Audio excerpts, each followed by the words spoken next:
Mukesh Ambani last 10 ವರ್ಷದಲ್ಲಿ ಸುಮಾರು 70 country GDPಗಿಂತ ಜಾಸ್ತಿ ದುಡ್ಡು ಮಾಡಿದ್ದಾರೆ. ಅಡಾನಿ ಲಾಸ್ಟ್ 15 ವರ್ಷದಲ್ಲಿ $50 ಬಿಲಿಯನ್ ಮಾಡಿದ್ದಾರೆ. First generation entrepreneur. ಅವ್ರ ಅಪ್ಪನಿಂದ ಬಂದಿರೋದೆಲ್ಲ, ಕಳ್ತನ ಮಾಡಿರೋದೆಲ್ಲ, ಇಲ್ಲೀಗಲಾಗಿ ಮಾಡಿರೋದೆಲ್ಲ ಸ್ವಂತ ದುಡ್ಡು. ಇದನ್ನೆಲ್ಲ ಬಿಟ್ಟಾಕಿ 20 ವರ್ಷದ ಯುವಕ ರಿತೇಶ್ ಅಗರ್ವಾಲ್ ಅಂತ ಓಯೋ ಫೌಂಡರು ಇಂಡಿಯಾದಲ್ಲಿ ಫಸ್ಟ್ ಯಂಗೆಸ್ಟ್ ಬಿಲಿಯನರ್ ಆಗಿದ್ದಾನೆ 20 ವರ್ಷದಲ್ಲೇ.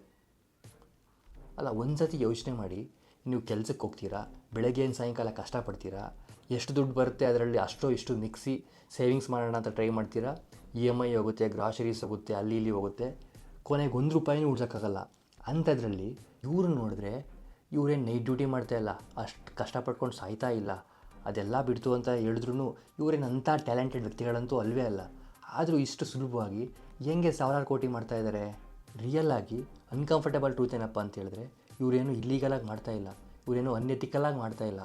ಸೀರಿಯಸ್ ಆಗಿ ಹೇಳ್ಬೇಕಂತ ಹೇಳಿದ್ರೆ, ಇವರೇನು ಯಾವುದೋ ರಾಕೆಟ್ ಸೈನ್ಸ್ ಕಾಂಪ್ಲೆಕ್ಸ್ ಮ್ಯಾಟ್ರೇನು ಮಾಡದೇ ಇರೋ ಥರ ಮಾಡಿಬಿಟ್ಟು ದುಡ್ಡು ಮಾಡ್ತಾಯಿಲ್ಲ. ಇವ್ರು ಏನಪ್ಪ ಮಾಡ್ತಿದ್ದಾರೆ ಅಂತ ಹೇಳಿದ್ರೆ, ಇವರು ಕೆಲವೊಂದು ಸೀಕ್ರೆಟ್ಸ್ ಗೊತ್ತು. ಆ ಸೀಕ್ರೆಟ್ಸ್ನ ನಮಗೆ ಸ್ಕೂಲಲ್ಲಿ ಹೇಳ್ಕೊಟ್ಟಿಲ್ಲ, ನಮ್ಮ ಸೊಸೈಟಿ ಹೇಳ್ಕೊಟ್ಟಿಲ್ಲ, ನಮ್ಮ ಸಿಸ್ಟಮ್ ನಮಗೆ ಬೇಕು ಅಂತಲೇ ಕಲಿಸಿಲ್ಲ. ಮೋರ್ ಓವರ್ ಕ್ಯಾಪಿಟಲಿಸ್ಟಿಕ್ ಸೊಸೈಟಿಯಲ್ಲಿ ಬೇಕು ಅಂತಲೇ ಈ ಸೀಕ್ರೆಟ್ಸ್ಗಳನ್ನ ಮಿಡ್ಲ್ ಕ್ಲಾಸ್ ಮತ್ತು ಬಡವರಿಂದ ಮುಚ್ಚಿಡ್ತಾ ಇದ್ದಾರೆ. Take it or leave it. ಇವತ್ತು ಅದನ್ನು ಚೇಂಜ್ ಮಾಡೋಣ. 100 ವರ್ಷ ಹಿಂದಕ್ಕೆ ಹೋಗೋಣ. ಆವಾಗ ಅಡಾನಿ ಇರಲಿಲ್ಲ, ಅಂಬಾನಿ ಇರಲಿಲ್ಲ, ಬ್ಯಾಂಕ್ಗಳು ಕೂಡ ಇರಲಿಲ್ಲ. ಆವಾಗ ರಿಚ್ ಪೀಪಲ್ ಕೆಲವು ಸೀಕ್ರೆಟ್ಸ್ಗಳು ಯೂಸ್ ಮಾಡ್ತಾಯಿದ್ರು. ಆ ಸೀಕ್ರೆಟ್ಸ್ನ ಇವಾಗಲೂ ಯೂಸ್ ಮಾಡ್ತಾರೆ. ನಿಮ್ಗೊಂದು ಸತಿ ಈ ವಿಷಯಗಳು ಗೊತ್ತಾಗ್ಬಿಡ್ತು ಅಂತ ಹೇಳಿದ್ರೆ, ನಿಮ್ಮ ಸ್ಯಾಲ್ರಿ ಬಗ್ಗೆ, ನಿಮ್ಮ ಜೀವನದ ಬಗ್ಗೆ, ನಿಮ್ಮ ಲೈಫನ್ನು ನೋಡೋದು ರೀತಿಯೇ ಚೇಂಜ್ ಆಗಿಬಿಡುತ್ತೆ. So let start. So first of all, money, ದುಡ್ಡು ಅಂತ ಹೇಳಿದ್ರೆ ಚಿಕ್ಕದಾಗಿ ಏನು ಅಂತ ಅರ್ಥ ಮಾಡ್ಕೊಳ್ಳೋಣ. ಸೊ ಬೇಸಿಕಲಿ ದುಡ್ಡು ಅಂತ ಹೇಳಿದ್ರೆ ಎಕ್ಸ್ಚೇಂಜ್ ಆಫ್ ವ್ಯಾಲ್ಯೂ ಅಂತ. ಎಕ್ಸಾಂಪಲ್, ನಾನು ನಿಮಗೆ ಒಂದಷ್ಟು ದುಡ್ಡು ಕೊಟ್ಟೆ ಅಂತ ಹೇಳಿದ್ರೆ, ಆ ದುಡ್ಡನ್ನ ತೊಗೊಂಡೋಗಿ ನೀವೆಲ್ಲೇ ಒಂದು ಕಡೆ ಖರ್ಚು ಮಾಡಿಕೊಂಡು ನಿಮ್ಗೇನು ಬೇಕು ಅದನ್ನು ತೊಗೊಬೋದು. ಅಂದರೆ ಬೇಸಿಕಲಿ ಆ ದುಡ್ಡು, ಆ ಪೇಪರ್ ಇಟ್ಕೊಂಡು ನೀವು ನಿಮ್ಗೇನೋ ಒಂದು ವ್ಯಾಲ್ಯೂ ಬೇಕೋ ಅದನ್ನು ತೊಗೊಬೋದು, ಏನೋ ಹೆಲ್ಪ್ ಬೇಕು ಅದನ್ನು ತೊಗೊಬೋದು ಅಂತ. ಆ್ಯಕ್ಚುವಲ್ ಆಗಿ ಈ ಸಮಯದಲ್ಲಿ, ಈ ಕ್ಯಾಪಿಟಲಿಸ್ಟಿಕ್ ವರ್ಲ್ಡಲ್ಲಿ ದುಡ್ಡು ಅಂತ ಹೇಳ್ತೀವಲ್ಲ, ಪೇಪರ್ ನೋಟು, ಅದೊಂದು ಇಲ್ಯೂಷನ್ ಅಷ್ಟೇ. ಅದರಲ್ಲಿ ಏನು ವ್ಯಾಲ್ಯೂ ಇರೋಲ್ಲ. ಇದನ್ನು ಪ್ರೂವ್ ಮಾಡೋದಕ್ಕೋಸ್ಕರ ನಾವು ಸ್ವಲ್ಪ ಹಿಂದಕ್ಕೆ ಹೋಗೋಣ, ಕ್ರಿಸ್ತ ಪೂರ್ವಕ್ಕೆ ಹೋಗೋಣ. ಆ ಟೈಮಲ್ಲಿ ದುಡ್ಡು ಅನ್ನೋ ಕಾನ್ಸೆಪ್ಟೇ ಇರಲಿಲ್ಲ. ಆ ಟೈಮಲ್ಲಿ ಇಮ್ಯಾಜಿನ್ ಮಾಡ್ಕೊಳ್ಳಿ, ಕರ್ನಾಟಕದಲ್ಲಿ ಒಂದು ಹಳ್ಳಿ ಇರುತ್ತೆ. ಅಲ್ಲಿ ರಾಮು ಅಂತ ಒಬ್ಬ ಫಾರ್ಮರ್ ಇರ್ತಾನೆ. ಅವನು ರಾಗಿ ಬೆಳೆದಿರ್ತಾನೆ. ಏನಾಗಿರುತ್ತೆ ಅಂತ ಹೇಳಿದ್ರೆ, ರಾಮು ಮನೆ ಸ್ವಲ್ಪ ತೂತಾಗಿರ್ತದೆ, ಅವ್ನು ರೆಡಿ ಮಾಡಬೇಕಿರುತ್ತೆ ಮನೇನ. ಸೊ ಬಟ್ ಅವನ ಹತ್ರ ದುಡ್ಡಿಲ್ಲ. ಆ ಟೈಮಲ್ಲಿ ಕಾರ್ಪೆಂಟರ್ನ ಕರಿಬೇಕು. ಅವನು ಫಸ್ಟ್ ಅದನ್ನು ಕರೆಯೋದಕ್ಕೆ ಮುಂಚೆ ಅವನು ಏನು ಮಾಡ್ತಾನೆ ಅಂತ ಹೇಳಿದ್ರೆ, ರಾಗಿ ಕಿತ್ಬಿಟ್ಟು ರಾಗಿ ತೊಗೊಂಡೋಗಿ ಕೊಡೋಣ ಅಂತ ಟ್ರೈ ಮಾಡ್ತಾನೆ. ಬಟ್ ರಾಗಿಯನ್ನು ಕೇಳೋದಕ್ಕೆ ಹೋಗಬೇಕಾದ್ರೆ ಅವ್ರ ಮನೇಲಿರೋ ಅವನು, ಅವ್ನ ಹೆಂಡತಿ ಮತ್ತು ಅವ್ನ ಮಕ್ಕಳು, ಲೇಬರ್ಸ್ ಅವನಿಗೆ ಸಾಕಾಗೋದಿಲ್ಲ. ಅದಕ್ಕೆ ಹೋಗ್ಬಿಟ್ಟು ಅವನು ಏನು ಮಾಡ್ತಾನೆ, ಪಕ್ಕದ ಮನೇಲಿರೋ ಅಂಥ ಇನ್ನೊಬ್ಬ ವ್ಯಕ್ತಿನ, ಇವತ್ತೊಂದು ದಿನ ಕೆಲ್ಸಕ್ಕೆ ಬಾ, ನಿನಗೆ ನಾಳೆ ಒಂದಿನ ಕೆಲ್ಸಕ್ಕೆ ಬರ್ತೀನಿ ಅಂತ ಹೇಳ್ಬಿಟ್ಟು ಒಂದು ಪ್ರಾಮಿಸ್ ಕೊಡ್ತಾನೆ. ಅದಕ್ಕೋಸ್ಕರ ಅವ್ನ ಪಕ್ಕದ ಮನೆ ವ್ಯಕ್ತಿ ಅವ್ನು ಕೆಲ್ಸಕ್ಕೆ ಬರ್ತಾನೆ. ಇವನು ಅದನ್ನು ಇನ್ನೊಂದು ದಿನ ಕವರ್ ಮಾಡ್ಕೊತಾನೆ. ಸೊ ಆ ಪ್ರಾಮಿಸ್ ಆಲ್ಟರ್ನೇಟಿವೇ ಇವತ್ತು ಬಂದಿರೋದು ದುಡ್ಡು. ಅದು ಅಷ್ಟಕ್ಕೆ ನಿಲ್ಲಿಲ್ಲ. ಅವ್ನು ರಾಗಿ ಬೆಳೆದ, ರಾಗಿ ಎಲ್ಲ ತೊಗೊಂಡೋದ, ಮನೆಗೆ ಇಟ್ಕೊಂಡ. ನೆಕ್ಸ್ಟ್ ಏನಾಗುತ್ತೆ, ಹಂಚು ಕಿತ್ತೋಗಿರುತ್ತೆ, ಮಳೆ ಲೀಕ್ ಆಗ್ತಿರುತ್ತೆ. ಸೊ ಅವ್ನು ರಿಪೇರಿ ಮಾಡಿಸೋದಕ್ಕೋಸ್ಕರ ಅದಕ್ಕೆ ಒಬ್ಬ ಕಾರ್ಪೆಂಟ್ರ್ ಹತ್ರ ಹೋಗ್ತಾನೆ ಊರಲ್ಲಿ. ಕಾರ್ಪೆಂಟ್ರಿಗೆ ಹೇಳ್ತಾನೆ, ನಮ್ಮ ಮನೇಲಿ ಲೀಕ್ ಆಗಿದೆ, ಅದನ್ನು ರಿಪೇರಿ ಮಾಡಿಕೊಡು ಅಂತ ಹೇಳ್ತಾನೆ. ಬಟ್ ಇವನು ವಾಪಸ್ ಅವನಿಗೆ ರಿಪೇರಿ ಮಾಡೋದಕ್ಕಾಗಲ್ಲ. ಯಾಕೆ ಹೇಳಿ, ಇವನಿಗೆ ಆ ಸ್ಕಿಲ್ ಇಲ್ಲ. ಸೊ ಅದಕ್ಕೋಸ್ಕರ ಇವನ ಹತ್ರ ಏನಿತ್ತು ಅದನ್ನು ಟ್ರೇಡ್ ಮಾಡ್ತಾನೆ. ಏನಿತ್ತು ಇವನ ಹತ್ರ ರಾಗಿ ಇತ್ತು, ಅದನ್ನು ಟ್ರೇಡ್ ಮಾಡ್ದ. ಸೊ ಅದೇ ಥರ ಆ ಕಾಲದಲ್ಲಿ ನಮ್ಮ ಹತ್ರ ಏನಿರುತ್ತೆ ಅದನ್ನು ಟ್ರೇಡ್ ಮಾಡಿಬಿಟ್ಟು ಇನ್ನೊಂದು ಐಟಮ್ನ ಟ್ರೇಡ್ ಮಾಡ್ಕೊತಾ ಇರ್ತೀವಿ. ದುಡ್ಡು ಅನ್ನೋ ಕಾನ್ಸೆಪ್ಟೇ ಇಲ್ಲ. ಈ ದುಡ್ಡು ಅನ್ನೋ ಕಾನ್ಸೆಪ್ಟ್ ಇಲ್ಯೂಷನ್ ಬಂದ್ಬಿಟ್ಟು ನಮ್ಮ ಬ್ರೈನ್ ವಾಶ್ ಮಾಡಿಬಿಟ್ಟು ನಮ್ಮ ಜನ ಅವ್ರಿಗೆ ಬೇಡದಿರೋ ವಸ್ತುಗೋಸ್ಕರ ಸಾಯೋವರೆಗೂ ಕಷ್ಟಪಟ್ಟು ಒಂದು ಸ್ವಂತ ಕ್ರಿಯೇಟ್ ಮಾಡ್ಕೊಂಡಿರೋ ಜೈಲಲ್ಲಿ ಬದುಕ್ತಾ ಇರ್ತಾರೆ. ಸೊ ಆ ಟೈಮಲ್ಲಿ ದುಡ್ಡು ಅಂತ ಹೇಳಿದ್ರೆ ರಾಮುಗೆ ಏನೂ ಅಲ್ಲ. ಅವ್ನ ಲೈಫಲ್ಲಿ ಅವ್ನಿಗೆ ಬೇಕಾಗಿರೋದು ಥಿಂಗ್ಸ್ ಅಷ್ಟೇ. ಊಟ ಮಾಡೋದಕ್ಕೆ ಊಟ ಬೇಕು, ಅದು ಬಿಟ್ಟರೆ ಬೇಳೆ ಬೇಕು ಅಂತ ಹೇಳಿದ್ರೆ ಬೇಳೆಗೇನು ಆ್ಯಕ್ಷನ್ ಮಾಡ್ಕೊತಾನೆ. ಎಕ್ಸ್ಟ್ರಾ ಇವನ ಹತ್ರ ಬೆಳೆ ಬೆಳೆದಿತ್ತು ಅಂತ ಹೇಳಿದ್ರೆ, ಗ್ರೈನ್ಸ್ ಅದು ಇದು ಇತ್ತು ಅಂತ ಹೇಳಿದ್ರೆ, ಅದನ್ನು ಗೋಲ್ಡ್ ಫಾರ್ಮಲ್ಲಿ ವಾಪಸ್ ಯಾರ ಥರನೂ ಟ್ರೇಡ್ ಮಾಡಿ ಇಟ್ಕೊಂಡಿರ್ತಾನೆ. ಸೊ ಅವ್ರ ಲೈಫ್ ಅದು. ಆ ಟೈಮಲ್ಲಿ ದುಡ್ಡು ಅನ್ನೋ ಕಾನ್ಸೆಪ್ಟು, ಈ ದುಡ್ಡನ್ನು ಚೇಸ್ ಮಾಡಬೇಕು ಅನ್ನೋ ಕಾನ್ಸೆಪ್ಟ್ ಇರಲಿಲ್ಲ. ನಮ್ಗೆ ಇಂಪಾರ್ಟೆಂಟ್ ಆಗಿದ್ದೇನಪ್ಪ ಅಂದರೆ ನಮ್ಮ ಲೈಫು, ನಮ್ಮ ಫ್ಯಾಮಿಲಿ, ನಮ್ಮ ಫ್ರೆಂಡ್ಸು, ಖುಷಿ ಜೀವನ ಅಷ್ಟೇ. ಸೊ ಹೀಗೇನಾಗ್ಬಿಟ್ಟಿದೆ ಅಂತ ಹೇಳಿದ್ರೆ, ನಮಗೆ ಫ್ಯಾಮಿಲಿ ಬೇಡ, ನಮಗೆ ಹೆಲ್ತ್ ಬೇಡ, ನಮ್ಗೆ ರಿಲೇಟಿವ್ಸ್ ಬೇಡ, ಫಸ್ಟ್ ದುಡ್ಡು ಬೇಕು. ಅದರಲ್ಲಿ ಏನು ಮಾಡೋಕ್ಕಾಗಲ್ಲ, ಸುಮ್ಮನೆ ದುಡ್ಡು ಬೇಕು ಅಷ್ಟೇ. ಹಿಂಗಾಗ್ಬಿಟ್ಟಿದೆ. ಸೊ ಸೊಸೈಟಿ ನಮ್ಮನ್ನು ಬ್ರೈನ್ ಹೆಂಗೆ ವಾಶ್ ಮಾಡಿದೆ ಅಂತ ಹೇಳಿದ್ರೆ, ನಿಮ್ಮ ಹತ್ರ ಎಷ್ಟು ದುಡ್ಡಿದ್ರೂ ಸಾಲಲ್ಲ, ಇನ್ನೂ ಬೇಕು ಅಂತ. ದುಡ್ಡಿಗೆ ಆ್ಯಕ್ಚುಲಿ ವ್ಯಾಲ್ಯೂನೇ ಇಲ್ಲ. ಈ ಕರೆಂಟ್ಲಿ ನಮ್ಮ ಹತ್ರ ದುಡ್ಡಿಗೆ ಫೇಕ್ ವ್ಯಾಲ್ಯೂ ಇರೋದು. ಅದು ಹೇಗೆ ಅಂತ ಮುಂದೆ ಪ್ರೂವ್ ಮಾಡ್ತೀನಿ. ಸೊ ಇನ್ನೊಂದು ಏನಪ್ಪ ಅಂತ ಹೇಳಿದ್ರೆ, ಹಂಗೆ ಹೇಳ್ದಂಗೆ ಆ ಕಾಲದಲ್ಲಿ ಶ್ರೀಮಂತರಪ್ಪ ಅಂತ ಹೇಳಿದ್ರೆ ಜಾಸ್ತಿ ಯಾರು ಬೆಳೆ ಬೆಳೀತಾರೆ ಅವರು. ಯಾಕಂದರೆ ಆ ಟೈಮಲ್ಲಿ ನಮ್ಗೆ ಇಷ್ಟೇ ಹೊಲ ಅಂತ ಇದ್ದಿದ್ದಲ್ಲ. ಎಕ್ಸಾಂಪಲ್ ಆ ಟೈಮಲ್ಲಿ ತುಂಬ ಹೊಲ ಇರ್ತಿತ್ತು. ಯಾರೋ ಒಬ್ಬ ಹೋಗ್ಬಿಟ್ಟು ಎಕ್ಸ್ಟ್ರಾ ಫಾರೆಸ್ಟಲ್ಲಿ ಕಟ್ಕೊಂಡು ಫಾರ್ಮಿಂಗ್ ಮಾಡ್ತೀನಿ ಅಂತ ಹೇಳಿದ್ರೆ ಯಾರೂ ಕೇಳ್ತಾ ಇರಲಿಲ್ಲ. ಯಾರೋ ಒಬ್ಬ ರಿಸ್ಕ್ ತೊಗೊಂಡು ಎಕ್ಸ್ಟ್ರಾ ಫಾರ್ಮಿಂಗ್ ಮಾಡ್ತಾನೆ ಅಂತ ಹೇಳಿದ್ರೆ ಅವ್ನು ಶ್ರೀಮಂತ. ಇಲ್ಲ ಯಾರೋ ಒಬ್ಬ ರಿಸ್ಕ್ ತೊಗೊಂಡು ಇನ್ನೊಂದು ಟ್ರೈಬ್ನ ಹೊಡೆದಾಕ್ಬಿಟ್ಟು ಅವ್ರ ಐಟಮ್ಸ್ ಎಲ್ಲ ಎತ್ಕೊತಾನೆ ಅಂತ ಹೇಳಿದ್ರೆ ಅವ್ನು ಶ್ರೀಮಂತ.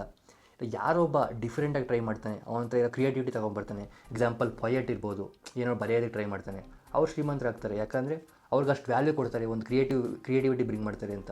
ಇಲ್ಲ ಇನ್ಯಾರೋ ಒಬ್ಬ ಶಿಲ್ಪಿ ಅಂದರೆ ಕೆತ್ತನೆ ಮಾಡ್ತಾನೆ ಅಂತ ಹೇಳಿದ್ರೆ ಅವ್ನು ಶಿಲ್ಪಿ ಅಲ್ವಾ, ಪ್ರೀಶಿಯಸ್, ಅದು ವ್ಯಾಲ್ಯೂಯಬಲ್, ದೇವ್ರ ವಿಗ್ರಹ ಮಾಡೋದು ಇಲ್ಲ ಆರ್ಟ್, ಅವ್ರಿಗೆ ಜಾಸ್ತಿ ವ್ಯಾಲ್ಯೂ ಕೊಡ್ತಾರೆ. ಅಂದರೆ ಜಾಸ್ತಿ ವ್ಯಾಲ್ಯೂ ಅಂತ ಹೇಳಿದ್ರೆ ಆ ಟೈಮಲ್ಲಿ ಗೋಲ್ಡ್ ಕಾಯಿನ್ ಕೊಡ್ಬೋದು, ಗೋಲ್ಡ್ ಇಲ್ಲ ಅಂದರೆ ಸಿಲ್ವರ್ ಕೊಡ್ಬೋದು, ಆ ಥರ ಕೊಟ್ಟು ಅವ್ರಿಗೊಂದು ವ್ಯಾಲ್ಯೂ ಇರ್ತಾಯಿತ್ತು. ಸೊ ಈ ಥರ ಕ್ರಿಯೇಟಿವಿಟಿಯಿಂದ ಅವ್ರು ಬೇಕು ಅಂದರೆ ಆಸ್ತಿ ಮಾಡ್ಬೋದಿತ್ತು. ದುಡ್ಡು ಅನ್ನೋ ಕಾನ್ಸೆಪ್ಟ್ ಇರಲಿಲ್ಲ ಅಷ್ಟೇ. ಒಂದು ವ್ಯಾಲ್ಯೂಗೋಸ್ಕರ ಲೇಬರಿಂದ ಹಿಡಿದು, ಕ್ರಿಯೇಟಿವಿಟಿಯಿಂದ ಹಿಡಿದು, ರಿಸ್ಕ್ ಟೇಕಿಂಗಿಂದ ಹಿಡಿದು ಎಷ್ಟೋ ಥರ ಮಾಡ್ಬೋದಾಗಿತ್ತು. ಸೊ ಆ ಕಾಲದಲ್ಲಿ ಜೀವನ ಹೆಂಗೆ ನಡೀತಾ ಇರುತ್ತೆ. ಸೊ ಆ ಕಾಲದಲ್ಲಿ ಈ ಫೇಕ್ ದುಡ್ಡು ಅನ್ನೋ ಕಾನ್ಸೆಪ್ಟ್ ಇರಲಿಲ್ಲ. ಈ ಫೇಕ್ ದುಡ್ಡು ಅನ್ನೋ ಕಾನ್ಸೆಪ್ಟ್ ಯಾವಾಗ ಬರುತ್ತಪ್ಪ ಅಂತ ಹೇಳಿದ್ರೆ 1600ನೇ ಇಸ್ವಿಯಲ್ಲಿ. 1600ನೇ ಇಸ್ವಿಯಲ್ಲಿ ಏನಾಗುತ್ತಪ್ಪ ಅಂತ ಹೇಳಿದ್ರೆ ಇಂಗ್ಲೆಂಡಲ್ಲಿ ಈ ಮರ್ಚೆಂಟ್ಸು ಐಟಮ್ಗಳನ್ನ ಟ್ರೇಡ್ ಮಾಡಬೇಕಾದ್ರೆ ಜಾಸ್ತಿ ಬೆಲೆ ಬಾಳೋ ವಸ್ತುಗಳಿಗೆ ಗೋಲ್ಡ್ನ ಇಸ್ಕೊಂಡಿರ್ತಾರೆ. ಆ ಗೋಲ್ಡ್ ತೊಗೊಂಡೋಗಿ ಅವ್ರಿಗೆ ಏನು ಬೇಕು ಐಟಮ್ಗಳು, ಸ್ಪೈಸಸ್ ಇರಲಿ ಇಲ್ಲ ಗ್ರೈನ್ಸ್ ಇರಲಿ ಟ್ರೇಡ್ ಮಾಡ್ತಾ ಇರ್ತಾರೆ.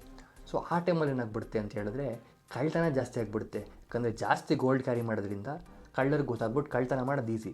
ಸೊ ಈ ಕಳ್ತನದಿಂದ ತಪ್ಪಿಸ್ಕೊಳ್ಳೋದಕ್ಕೋಸ್ಕರ ಈ ಮರ್ಚೆಂಟ್ಸ್ ಎಲ್ಲ ಏನು ಮಾಡ್ತಾರಪ್ಪ ಅಂತ ಹೇಳಿದ್ರೆ ಗೋಲ್ಡ್ ಸ್ಮಿತ್ ಇರ್ತಾರಲ್ಲ, ಗೋಲ್ಡ್ ಸ್ಮಿತ್ ಹತ್ರ ಫುಲ್ಲು ಸ್ಟ್ರಾಂಗ್ ಸೆಕ್ಯೂರಿಟಿ ಇರುವಂಥ ವಾಲ್ಟ್ಸ್ ಇರುತ್ತೆ. ಸ್ಟ್ರಾಂಗ್ ಸೆಕ್ಯೂರಿಟಿ ಇರೋಂಥ ಬೀರುಗಳು ಅಂತ ಹೇಳಿದ್ರೆ ಅಂಡರ್ಗ್ರೌಂಡಲ್ಲಿ ಫುಲ್ ಸೀಕ್ರೆಟಿವ್ ಆಗಿ, ಫುಲ್ ಸೆಕ್ಯೂರಾಗಿ, ಫುಲ್ಲು ಸ್ಟ್ರಾಂಗ್ ಆಗಿರುವಂಥ ಈ ಪೆಟ್ಟಿಗೆಗಳನ್ನ ಮಾಡ್ಕೊಂಡಿರ್ತಾರೆ ಗೋಲ್ಡ್ ಸ್ಮಿತ್ಗಳು.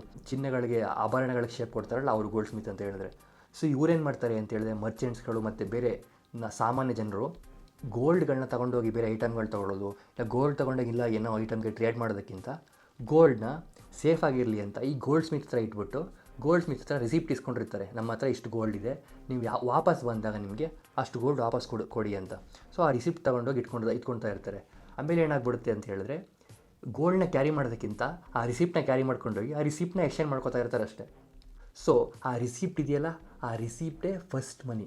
ಆ ರಿಸಿಪ್ಟ್ನ ತಗೊಂಡು ಒಬ್ಬ ಇನ್ನೊಬ್ಬನ ಕೊಡ್ತು ಅಂತ ಹೇಳಿದ್ರೆ ನನ್ನ ಹತ್ರ 5 ಗೋಲ್ಡ್ ಇದೆ, ಈ ಗೋಲ್ಡ್ ಸ್ಮಿತ್ ಹತ್ರ ಇಸ್ಕೋ ಅಂತ ಇನ್ನೊಬ್ಬನ ಕೊಡ್ತಾನೆ. ಅವನ ಹತ್ರ ಏನು ಬೇಕೋ ಐಟಮ್ಮು, ರೈಸ್ ಬೇಕಾದರೆ ರೈಸು, ವೀಟ್ ಬೇಕಾದರೆ ವೀಟು, ಇಲ್ಲ ಇನ್ನೇನೋ ಐಟಮ್, ಶೂ ಬೇಕಂದರೆ ಶೂ ತೊಗೊಂಡು ಆ ರಿಸಿಪ್ಟ್ ಅವನ ಹತ್ರ ಇಸ್ಕೊತಾನೆ. ಅವ್ನು ಬೇಕು ಅಂತ ಹೇಳಿದ್ರೆ ಹೋಗ್ಬಿಟ್ಟು ಗೋಲ್ಡ್ ಸ್ಮಿತ್ ಹತ್ರ ಗೋಲ್ಡ್ ತಗೊಳ್ತಾನೆ. ಇಲ್ಲಾಂದರೆ ಗೋಲ್ಡ್ನ ಆ ಗೋಲ್ಡ್ ಸ್ಮಿತ್ ಹತ್ರನೇ ಬಿಟ್ಬಿಡ್ತಾರೆ.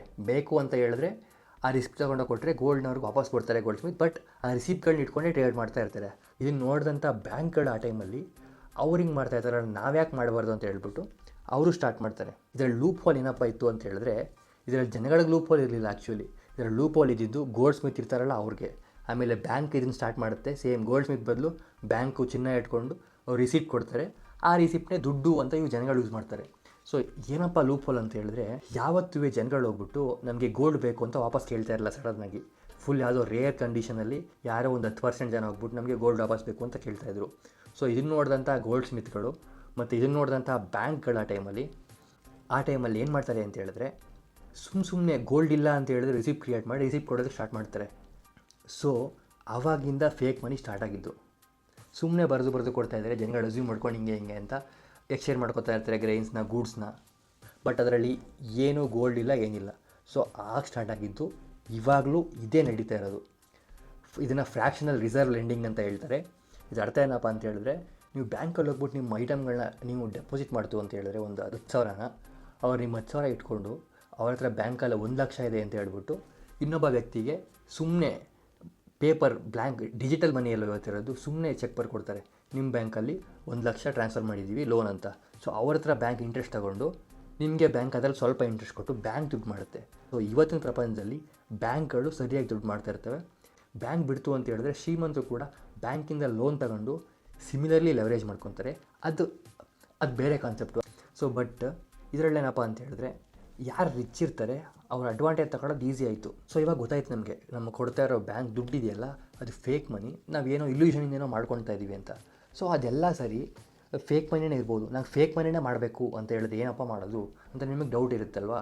ಸೊ ಅದೇ ಹೇಗೆ ಅಂತ ತಿಳ್ಕೊಳ್ಳೋಣ. ಸೊ ನಾನು ಹೇಳ್ದಂಗೆ ಹಳೆ ಕಾಲದಲ್ಲಿ ಅಂದರೆ 1000 ವರ್ಷಗಳ ಹಿಂದೆ ಶ್ರೀಮಂತರು ಹೆಂಗಾಗ್ತಿದ್ರು ಅಂತ ಹೇಳಿದ್ರೆ ಅವ್ರೇನೋ ಒಂದು ಕ್ರಿಯೇಟಿವ್ ಆಗಿ ಟ್ರೈ ಮಾಡ್ತು ಅಂತ ಹೇಳಿದ್ರೆ ಶ್ರೀಮಂತರಾಗ್ತಾಯಿದ್ರು. ಬಟ್ ರಿಸ್ಕ್ ಇರ್ತಾಯಿತ್ತು.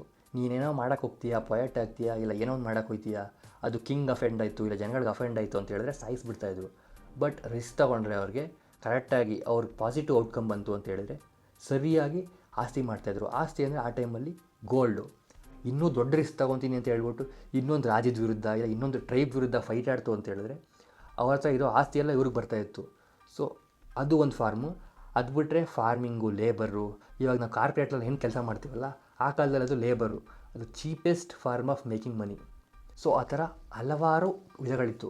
ಅದರಲ್ಲಿ ಮೇಯ್ನಾಗಿರೋದು ನೋಡಬೇಕೇನಪ್ಪ ಅಂತ ಹೇಳಿದ್ರೆ ಯಾರು ಶ್ರೀಮಂತರಾಗ್ತಿದ್ರು ಅಂತ ಹೇಳಿದ್ರೆ ಈ ಥರ ಕ್ರಿಯೇಟಿವ್ ಟಾಸ್ಕ್ ಟ್ರೈ ಮಾಡ್ತಿರೋರು, ಇಲ್ಲ ರಿಸ್ಕ್ ತೊಗೊಂಡು ಏನೋ ಒಂದು ಮಾಡ್ತಾಯಿದ್ದವರು. ಎಕ್ಸಾಂಪಲ್ ಮರ್ಚೆಂಟ್ಸ್ ಮತ್ತು ಟ್ರೇಡಿಂಗ್ ಮಾಡ್ತಾಯಿದ್ರಲ್ಲ ಟ್ರೇಡರ್ಸ್, ಅವರು ಕೂಡ ಶ್ರೀಮಂತರಾಗಿರ್ತಾಯಿದ್ರು. ಸೊ ಇವಾಗಲೂ ನೀವು ನೋಡಬೇಕಿರೋದು ಏನಪ್ಪ ಅಂತ ಹೇಳಿದ್ರೆ ಅದನ್ನೇ. ಆ ಕಾಲದಿಂದ ಈ ಕಾಲಕ್ಕೆ ಪ್ರಪಂಚದಲ್ಲಿ ಏನೂ ಚೇಂಜ್ ಆಗಿಲ್ಲ. ಗೋಲ್ಡ್ ಬದಲು ಇವತ್ತು ಫೇಕ್ ಮನಿ ಬಂದಿದೆ ಅಷ್ಟೇ, ಫೇಕ್ ನೋಟು. ಸೆಂಟ್ರಲ್ ಬ್ಯಾಂಕ್ ಹೆಂಗೆ ಬೇಕು ಹಂಗೆ ಪ್ರಿಂಟ್ ಮಾಡ್ತಾ ಇರ್ತಾರೆ ದುಡ್ಡನ್ನ. ಶ್ರೀಮಂತರ ಪಾಡ್ಗೆ ಅವರು ಇನ್ನೂ ರಿಚ್ ಆಗ್ತಾನೆ ಇರ್ತಾರೆ, ಬಡವರು ಇನ್ನೂ ಬಡವರು ಆಗ್ತಾನೆ ಇರ್ತಾರೆ. ಸೊ ಅದು ನೀವು ಅರ್ಥ ಮಾಡಿಕೊಂಡು ಇವತ್ತು ನೀವು ಆಸ್ತಿ ಮಾಡಬೇಕಂತ ಹೇಳಿದ್ರೆ ನೀವು ದುಡ್ಡನ್ನೇ ಮಾಡ್ತೀರಾ, ಬಟ್ ನೀವು ಕೊನೆಗೆ ಅದನ್ನು ರಿಯಲ್ ಎಸ್ಟೇಟ್ ಅಥವಾ ಗೋಲ್ಡಲ್ಲಿ ಇಟ್ಕೊಳ್ಳಿಲ್ಲ ಅಂತ ಹೇಳಿದ್ರೆ ಇನ್ಫ್ಲೇಷನ್ ಆಗಿಬಿಟ್ಟು ನೀವು ಮಾಡಿರೋ ದುಡ್ಡಿಗೆ ಹೊರತೇ ಇರೋಲ್ಲ. ಅದನ್ನೊಂದು ಅರ್ಥ ಮಾಡ್ಕೊಳ್ಳಿ. ಸಾವಿರಾರು ವರ್ಷಗಳಿಂದ ನೋಡ್ಕೊಬಂದಿರೋದು ಏನಪ್ಪ ಅಂತ ಹೇಳಿದ್ರೆ ಇವಾಗಲೂ ಅದೇ ಅಪ್ಲೈ ಆಗ್ತಿರೋದು ಏನಪ್ಪ ಅಂತ ಹೇಳಿದ್ರೆ ನಿಮಗೆ ತುಂಬ ಆಸ್ತಿ ಮಾಡಬೇಕಂತ ಹೇಳಿದ್ರೆ ನೀವು ದುಡ್ಡು ಅನ್ನೋ ವಸ್ತುನ ಮಾಡೋಕ್ಕೆ ಟ್ರೈ ಮಾಡಬಾರ್ದು. ನೀವು ಪ್ರಪಂಚದಲ್ಲಿ ವ್ಯಾಲ್ಯೂ ಕ್ರಿಯೇಟ್ ಮಾಡೋದಕ್ಕೆ ಟ್ರೈ ಮಾಡಬೇಕು. ನೀವು ಸೊಸೈಟಿಗೆ ಎಷ್ಟು ವ್ಯಾಲ್ಯೂ ಕೊಡೋಕ್ಕೆ ಟ್ರೈ ಮಾಡ್ತೀರಾ ಅಷ್ಟು ಇನ್ ರಿಟರ್ನ್ ನಿಮಗೆ ದುಡ್ಡು ಬರುತ್ತೆ. ದುಡ್ಡು ಅನ್ನೋಕ್ಕಿಂತ ಆಸ್ತಿ ಯಾವುದೋ ಫಾರ್ಮಲ್ಲಿ ದುಡ್ಡು ಅನ್ನೋಂಥ ಚೇಜ ಮಾಡಬೇಡಿ. ಎಕ್ಸಾಂಪಲ್ ನೀವೇನೋ ರಿಸ್ಕ್ ತೊಗೊಂಡು ಬಿಸ್ನೆಸ್ ಮಾಡೋಕೆ ಹೋಗ್ತೀರಾ, ಫೇಲ್ ಆಗುತ್ತಾ, ಹೋಯ್ತು. ಚೆನ್ನಾಗಿ ಸಕ್ಸೀಡ್ ಆಯಿತಾ, ಸರಿಯಾಗಿ ಆಸ್ತಿ ಮಾಡ್ಬೋದು. ಇಲ್ಲ ನೀವು ರಿಸ್ಕ್ ತೊಗೊಂಡು ಏನೋ ಡಿಫ್ರೆಂಟಾಗಿ ಟ್ರೇಡಿಂಗ್ ಟ್ರೈ ಮಾಡ್ತೀರಾ. ಟ್ರೇಡಿಂಗ್ ಅಂತ ಹೇಳಿದ್ರೆ ಸ್ಟಾಕ್ ಮಾರ್ಕೆಟ್ ಟ್ರೇಡಿಂಗ್ ಅಲ್ಲ, ಅದು ಗ್ಯಾಂಬ್ಲಿಂಗು. ನೀವು ರಿಸ್ಕ್ ತೊಗೊಂಡು ಡಿಫ್ರೆಂಟಾಗಿ ಏನೋ ಒಂದು ಮರ್ಚೆಂಟ್ ಥರ ಎಕ್ಸ್ಪೋರ್ಟ್ ಮಾಡೋದಕ್ಕೆ ಟ್ರೈ ಮಾಡ್ತೀರಾ, ಇಲ್ಲ ಏನೋ ಒಂದು ಟ್ರೈ ಮಾಡ್ತೀರಾ, ಇಲ್ಲ ಆಗೋದಕ್ಕೆ ಟ್ರೈ ಮಾಡ್ತೀರಾ ಯಾವುದೋ ಬಿಸ್ನೆಸ್ಸಲ್ಲಿ, ಇಲ್ಲ ಕ್ರಿಯೇಟಿವ್ ಆಗಿಬಿಟ್ಟು ಏನೋ ಒಂದು ಮ್ಯೂಸಿಕ್ ಟ್ರೈ ಮಾಡ್ತೀರಾ, ಇಲ್ಲ ಏನೋ ಟ್ರೈ ಮಾಡ್ತೀರಾ. ಸೊ ನೀವು ಎಫರ್ಟ್ ಹೆಂಗೆ ಹಾಕ್ತೀರಾ, ನಿಮ್ಮ ಹತ್ರ ಏನೋ ಒಂದು ಇರುತ್ತೆ ಕ್ರಿಯೇಟಿವ್ ಆಗಿ, ಅದು ಯೂಸ್ ಮಾಡ್ಕೊತು ಅಂತ ಹೇಳಿದ್ರೆ ಆ್ಯಕ್ಚುಲಾಗಿ ನೀವು ಸರಿಯಾಗಿ ಆಸ್ತಿ ಮಾಡ್ಬೋದು. ಮಾಡಲೇಬೇಕು ಅಂತ ಹೇಳಿದ್ರೆ ಇನ್ನೊಂದು ಸತಿ ಹೇಳ್ತಾ ಇದ್ದೀನಿ, ನಾವು ದುಡ್ಡು ಮಾಡಬೇಕು ಅಂತ ಹೋಗ್ತಾ ಇರೋದೆಲ್ಲ ಇಲ್ಯೂಷನು.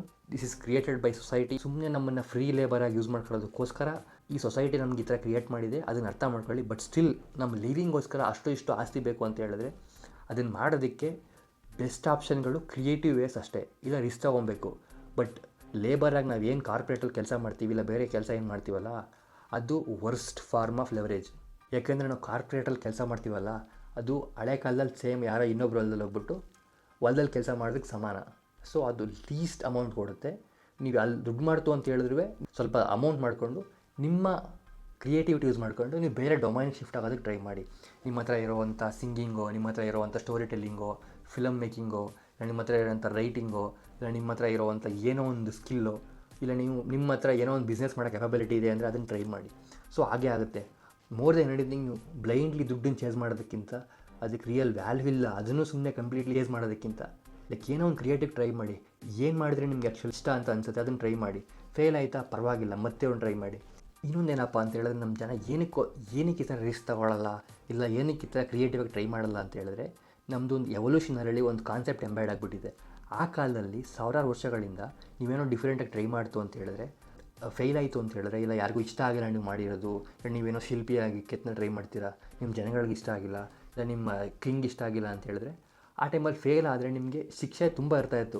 ನೀವೇನೋ ಹೆಚ್ಚು ಕಡಿಮೆ ಮಾಡಿಬಿಡ್ತು ಅಂತ ಹೇಳಿದ್ರೆ ನಿಮ್ಮ ಕೊಲೆನೂ ಮಾಡಿಬಿಡ್ಬೋದು, ಇಲ್ಲ ನಿಮ್ಮನ್ನ ಬಹಿಷ್ಕಾರ ಹಾಕ್ಬೋದು, ಆ ಥರ ಇರ್ತಾಯಿತ್ತು.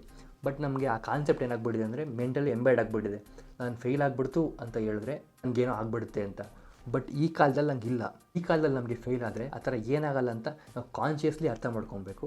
ಅರ್ಥ ಮಾಡಿಕೊಂಡು ಯಾವ ಥರ ಆಗುತ್ತೆ ಕ್ರಿಯೇಟಿವ್ ಆಗಿ, ಆ ಥರ ಕ್ರಿಯೇಟಿವ್ ಆಗಿ ನಾವು ಡಿಫ್ರೆಂಟಾಗಿ ನಾವು ವೃತ್ತಿನ ಟ್ರೈ ಮಾಡಿದ್ರೆ obviously end of the day you can make lot of money. So to conclude mainly ಅರ್ಥ ಮಾಡ್ಕೊಳ್ಳಿ, ನಾವು ಚೇಸ್ ಮಾಡ್ತಾ ಇರೋ ಮನಿ ಇಲ್ಯೂಷನ್ನು. ಇದನ್ನು ಬ್ಯಾಂಕ್ ಹೆಂಗೆ ಬೇಕಾದರೂ ಹಂಗೆ ಪ್ರಿಂಟ್ ಮಾಡಾಕ್ತಾರೆ, ಅದು ಇದರಿಂದ ರಿಚರ್ ಅಡ್ವಾಂಟೇಜ್ ತೊಗೊತಾರೆ. ಅದು ಹೇಗೆ ಅಂತ ನಾನು ಹೇಳಿಲ್ಲ, ಅದ್ರ ಬಗ್ಗೆ ಇನ್ನೊಂದು ವೀಡಿಯೋದಲ್ಲಿ ಹೇಳ್ತೀನಿ.